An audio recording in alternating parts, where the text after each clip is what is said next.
They couldn't get into Gaza because of the problems, and then they got arrested and they've been thrown in prison.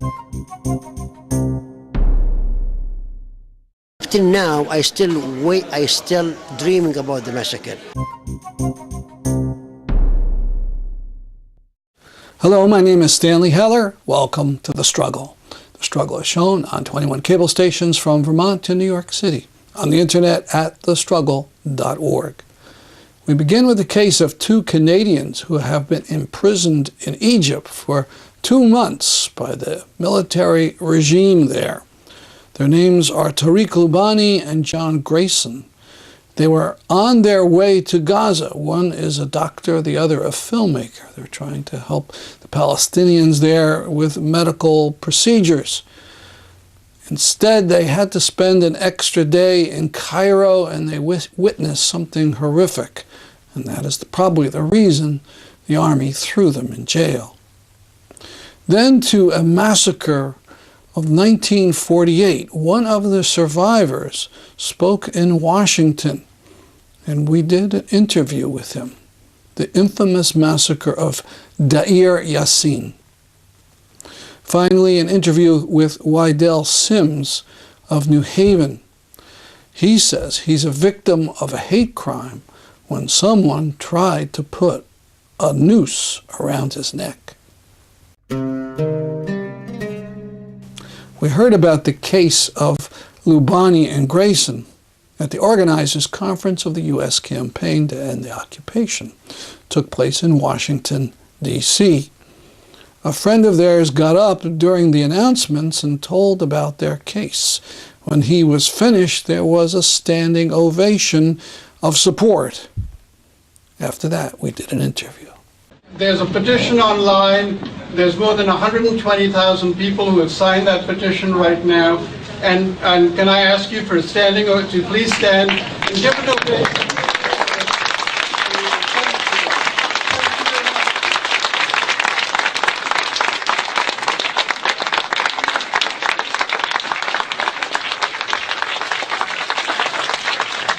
Tony, you were telling us about this situation with two people imprisoned in Egypt. What is that all about? These are two Palestinian activists, Dr. Tariq Lubani and an academic, a filmmaker called John Grayson. They were on their way to Gaza, Dr. Lubani to work in the emergency room for 2 months, and John was going to be doing some research in a film. They couldn't get into Gaza because of the problems, and then they got arrested, and they've been thrown in prison, and they've been in. This is in Egypt. In Egypt, in Cairo, so they've been in jail now for about 40 days now, and we're trying to get people to write in, sign petitions. There's a petition online. If you go to freetariqandjohn.com, or I think that's what it is. Or we'll find it out and put it on. And so we're asking, but everybody is behind it. Amnesty International, PEN, all the groups are trying to get the Egyptian government to free them because they've been in jail without a trial, without any cause. We know there's some kind of crackdown that the Egyptian authorities are doing about Gaza. What in particular about these two people upsets the Egyptian authorities? We don't know. We absolutely don't know, and they have not told us. So we have no idea. But we want them back. We want them back home. Both of them are well known in the community. They're community activists. They're people who have worked very hard on the Palestine issue, and so it's important that all of us support them. What about the American government and other governments? Have they done anything? Well, the Canadian government has really done all it can, and we're trying to get the Prime Minister to call the Egyptian Prime Minister and see if they can be released. And there is some work, being done in New York by some New York people to try to get something done. But people should just go online and sign the petition. Then that would be great. On the website tariqandjohn.com, I learned that the two were in Ramses Square in Cairo on August 16th. the night that the Egyptian army opened up on the people. The two attempted to give medical aid, and in a printed statement that was published in the Daily Beast, they said they witnessed 50 people die. No doubt this eyewitness testimony is what troubles the Egyptian regime. Now to another massacre, this one from 1948. I'm speaking to Daud Assad, who is one of the survivors of an infamous massacre, the Deir Yassin massacre. We just heard him speak for a moment at the U.S. campaign conference. Good afternoon. Good afternoon, sir. Thank you very much for having me. If you could tell us briefly so this was your hometown, Deir Yassin? Yes, I was born in Jerusalem, and I lived all my life in Deir Yassin, which is about 4.5 kilometers west of Jerusalem. So I lived there all my life, and the massacre took place on 9 April 1948, where the Stern and the Israeli army and Ergon, the terrorist organization, Zionist terrorist organization, attacked my village. It was a peaceful village, and we have actually a peace agreement not to attack each other. But I'm not saying about the Jews. There's a difference between the Jews and Zionists. Now, the Zionists who are attacking our village, but not the Jews, because the Jews will help us out. They were our neighbors. We lived with each other all the time. In fact, we have a Jewish lady who had a boyfriend who was a pilot, and he was shut down for some reason. He died, and she became insane for him. She loved him so much. So her father was a Hasidic Jew. He brought that lady, her name is Benina, to my house in Deir Yassin, and she lived with us for 2 years. We gave her her own room. We gave her own bathroom in there outside, the nice one. And we have no problem with the Jews whatsoever. This was all before? Yes, before 1948, before the war. So we lived with them like one family, But what happened in here on 9 April 1948, suddenly we were attacked by the terrorist organization called Ergon, the Israeli army, and Stern, and later came the Haganah and so forth. But what happened in here, my grandmother, her name is Amina, was 96 years of age, and my brother Omar was on her shoulder. They killed her. And my mother was taken captive because she was not in my home, she was inside the village. Because my home is exactly midway between the Jewish settlement, which is called Givat Shaul at that time, and Jerusalem, were the first post, were the first house. So my mother was pregnant at that time, and she was inside the city with her aunt to take care of her in case if she had some problems. So now the one who was in the house, we were my grandmother, my brother Omar, 2 years of age, my sister was 6 years of age, and myself, 4 of us. How old were you again? At that time, about 18 years, roughly. So that what happened in here, my uncle was behind me, and he was caught. He could not actually run. He was terrified. So now the story of my sister, see how he was killed. I didn't see how he was killed, but I was a little bit faster. I ran out, I went down the stairs, and I kept going and kept running, and the police was over my head, and at that time I have a lot of hair, and all I can see, my hair comes out, and then I go down. How I was rescued is by miracle. There was a trench on the Ottoman Empire, on Turkish, around the village. So we know every hole in our village, a small village, are 700 people. So I went through the trenches, and then I start to creep on my belly from the east side to the west side. In other words, the Zionist organization attacked us from three sides, from the north, from the south, and from the east. The only road was open is the west, which goes to Ain Karim village and go to Jerusalem. So now when I went through that trenches, I went from the east side, the extreme east side of my village, to the west, which is open, and then I kept running. I went to Ain Karim, from the Ain Karim went to Jerusalem.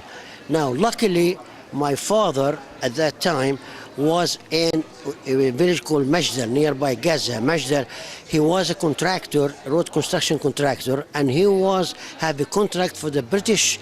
Before they leave, they have to have a project for the British to finish before they end the mandate from Palestine. So my brothers, I have, by the way, my mother had 12 boys and 1 girl, okay? But most of my brothers, they were outside. So luckily they were saved. So now what happened in here, when we were the ones who were survived, they were taken to a hotel nearby Jerusalem, and I want you to imagine the scenery there. Here the people who were rescued in that room, and the people who were outside the village at that time, outside like my father, and he heard about the incident, and they came to see if their relatives or their sons or daughters are alive or not. Imagine the scenery. I was there in that house. Whatever in that house, there was survivor. Who was not in that house means he was killed. So everybody was the commotion. Where is Alia? Where is Fatima? Where is Maryam? Where is one? And everybody say, well, I saw them. They were killed here and there. Anyhow, it was up till now. I still dreaming about the massacre. You know what happened? When my brother Omar was killed, my mother was taken captive because the Haganah came and started to take captives. So my sister, and her name is 6 years of age. She was with my grandmother when she was shot. But when my brother came out of her, fell down, he fell down on a rock. And we don't know whether he was dead or not. There's no blood in it. There's a blood, but there's no pulse in it at all. But he cannot talk. So my sister slipped in between them. Later on, after about maybe 3 hours, when the Haganah came and started to take captives, they saw her moving. So they took her and gave her some kind of jelly, to eat. She said, I don't want to eat your food. So they took her to the place or the house where all the captives were kept. So she saw my mother there. So her name is Nazia. So my mother told her, Nazia, where is your brother Daud? He says, I don't know what happened to him because I fled where I didn't see him. Everybody at that time, they didn't even think about nobody, just want to flee by himself. So he says, okay, where is Uncle Radwan who was with us? He says, she described to him how one of the girls, Zionist girl from Stern, took my uncle and put him on the wall, and she shot him blank on his head. He fell down, and then another lady came and have 6 bullets in his body. And she told us that he was going like a dove, or like a chicken when you kill him and he go around like this. He was going around like this when he shot him, and then he was dead. This is her story. It's in my book, the one I'm going to give you. All the story here I have. Yes, what is your book called? My book was Palestine Rising in English, and I wrote that book exactly what I have seen in the village. And also I vowed and I swear that I will never speak except the truth, but nothing but the truth. In fact, my Arab people were mad at me because if you read in every book about Palestine and about massacre of Deir Yassin, they always say 252 people were killed. My conscience will not say that. So I said exactly 93 people were killed. That's it, not 252. So my people, Arab people, says, well, Dawood, everybody say 250. Why you say? So I said, this is exactly what I have in my book, and this is exactly what's. Well, it was terrible. No matter what the number. No matter, even one is too many. Now, how did they get the 250? I know. I searched the library in New York, and New York Times, and at that moment, and I found out that there is a French man, René, his name. He's from the Red Cross. He wanted to go and see the first day the massacre. The Zionists did not let him go in, So the second day he will not let him in because they want to destroy the evidence. Yeah. the evidence. But then the third day, because of the pressure, he went down there. So how did he find? He didn't find anything. But one of the Jews who were with us from the Giv'at Shaul, the good friends, the Jews who were with us, he pointed to a well, a dry well, to the man from the Red Cross. So the man from the Red Cross, he opened the cover of the well, a dry well, and he saw all the corpses in there, so he estimated 252. So when he estimated, he says 252 or 250. And then the Arab press, 250. The Jewish press, Haaretz and so forth, 250. The New York Times, 250. So everything comes 250. So every book you read now about the massacre have 250. It is exactly 93. 90 from the village and 3 from outside.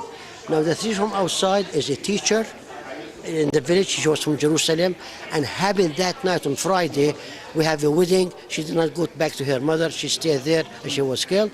And also the other 2 was the man who is the baker man and his son. They came to him, and this is somebody was there. According to his story, one of the terrorist guy, he said to the baker, "Throw your son in the oven." And then his son was so terrified. He says, Daddy, don't do it. And he started to put in his clothes like this. He says, do you think I will put you there? I go myself there before you go.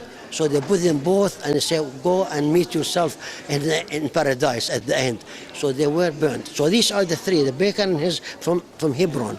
The baker and his son, and I have put them in my book, their names, their families, and also the teacher who was there, 3. But the other ones were 90. And out of the 90, I would say 60% were women, old men, and children. That's Incredible. That's the summary Yes. of the story. Awful, horrible. But the one I have now in Arabic and English, Palestine Rising in English, and in Arabic say Palestine تصحو أحداث ومصير. Palestine تصحو means the same thing, Palestine Rising, أحداث ومصير, events and this dynasty. Thank you very much. No problem, anyhow. Finally, something very modern and very much USA.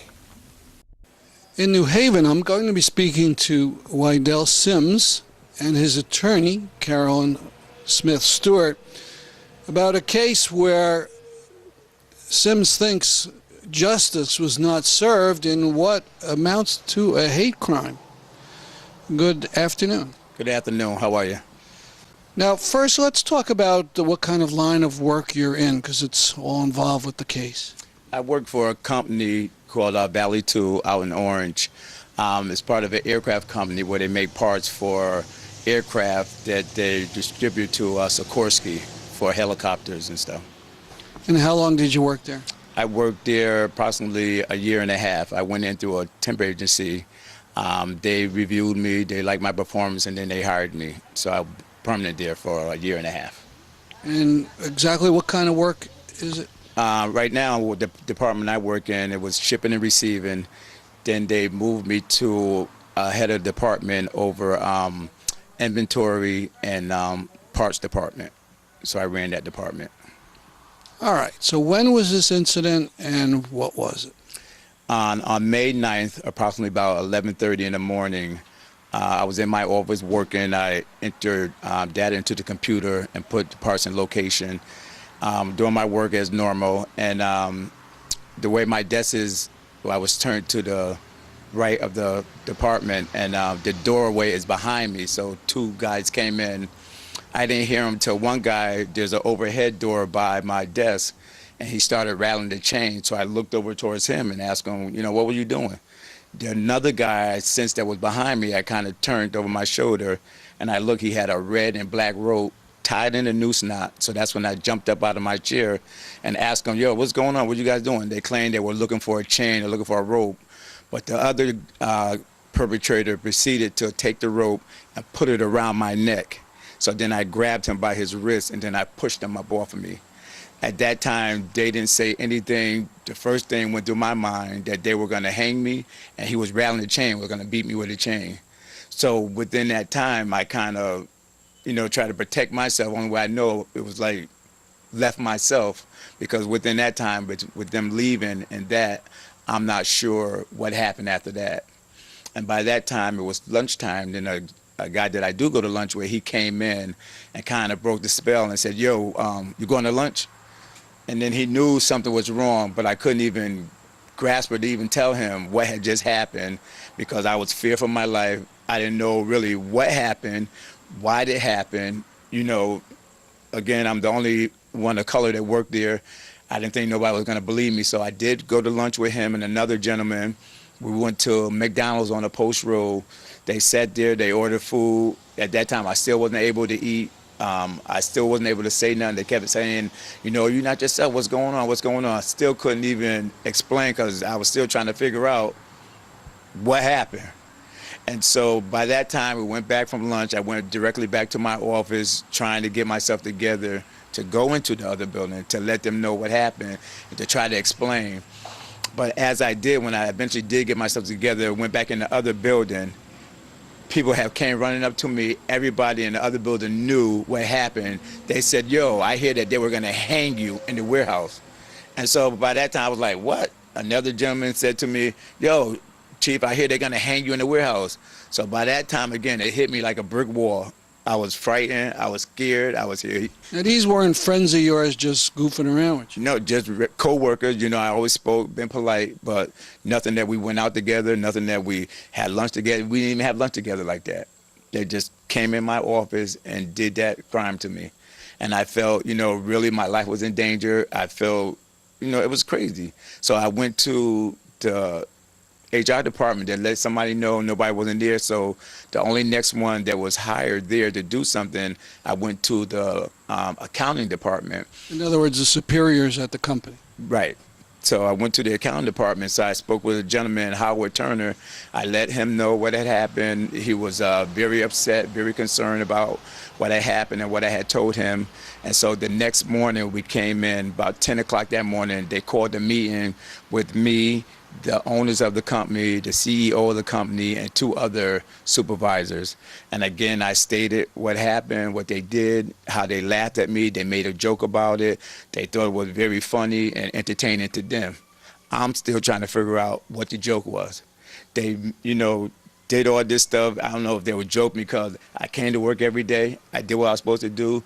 I don't know if that was the joke. If they was joke about the way the car I drive, the way I carry myself. I did everything that I was supposed to be doing. I did my work. They even moved me to a department. From one department, they continued to give me more workload. What was the joke? Actually, I read in the paper you said this was the job you thought you'd keep on until you retired. This was an ideal job for me that I thought that I would retire from. I knew what I was doing. I knew how to handle myself. I knew how to handle the work that they gave me. I've been in this type of work line for over 6 years, so I was very comfortable with doing what I was doing and able to do whatever they gave me. So what did the employers, your employers, decide to do with these 2 fellows? From this time that I know, the only thing they told me was in the meeting that they didn't want to make any hasty decisions about what they were going to do. They asked me what did I want done. I told them that I immediately wanted them fired because there's no way that I could work under those conditions, as far as wondering if somebody's going to come in and play another joke on me like that, or wonder if somebody's going to attack me or do something to me. Again, I'm by myself. I didn't feel any safety. There were no cameras, no security, no nothing. But they said it was a joke. What's the big joke? This has affected my life. It has affected my children, my grandchildren. It has affected me. Now I'm out of work.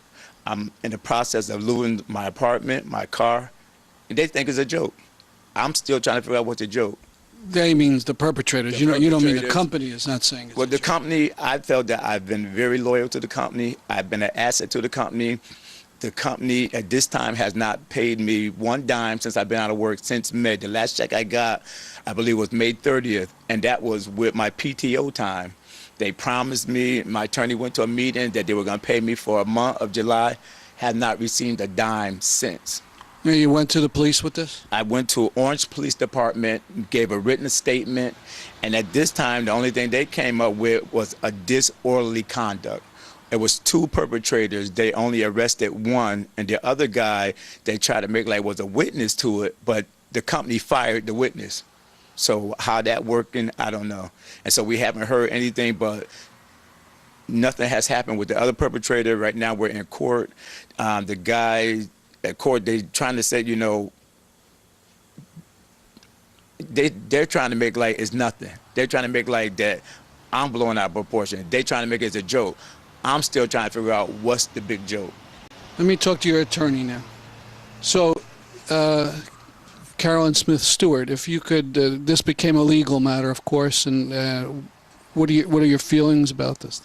Well, I don't think it was a joke at all. It's a very serious crime. I think that the state of Connecticut has passed numerous laws to protect employees on the job. We've had many incidences of violence on the job, and this was violence occurring at the workplace. It's also a hate crime.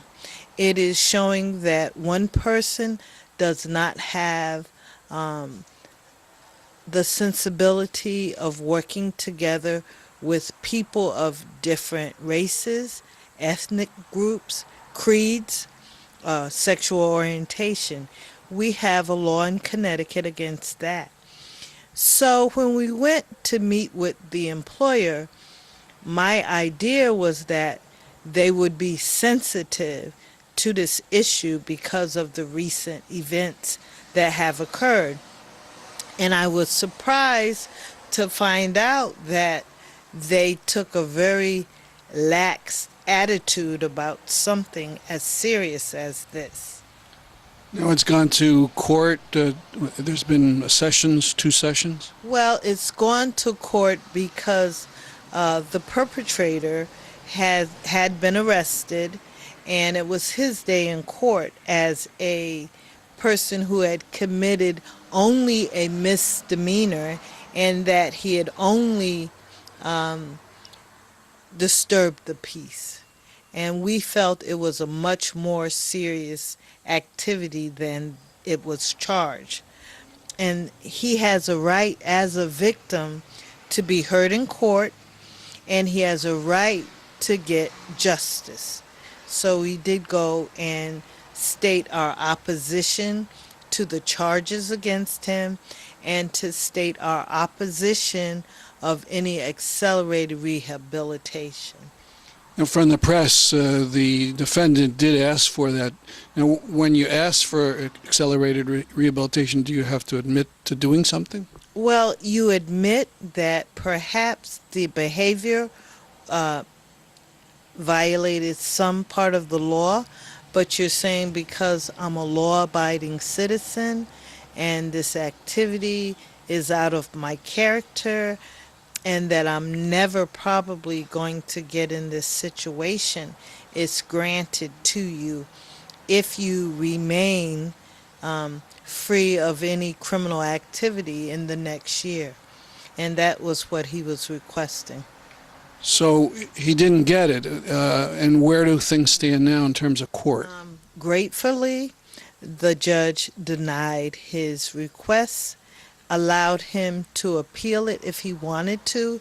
He could have done that, and if he wanted to take it further, that he, the trial judge, would not hear the case, but it would be put to a jury. And a possibility of a civil suit, I assume, is a possibility? That's probably where we're headed. We have attempted to get workman's comp benefits for him, because the injury that occurred to Mr. Sims occurred while he was at work. We have also gone to the Equal Opportunity Commission in Boston, and also the Connecticut Human Rights and Opportunities Commission. Let me give you the last word. What are you hoping to get out of this? What are you hoping will happen? I am hoping that justice will be served, that they will not be able to get away, because time and time things have happened. People have not stood up for their rights. People have not been able to speak have a freedom of speech or what happened. This was very wrongful done to me. This was hurting. This was degrading. And charges need to be set up properly, and they need to be taken care. And I do believe with all my heart, with who I am or whose I belong to, that justice will be served. Please check our website for news about the Tree of Life Conference ongoing in the month of October in many places around the country. That's our program for today. See you next week at this time. I'm Stanley Heller, and this is The Struggle.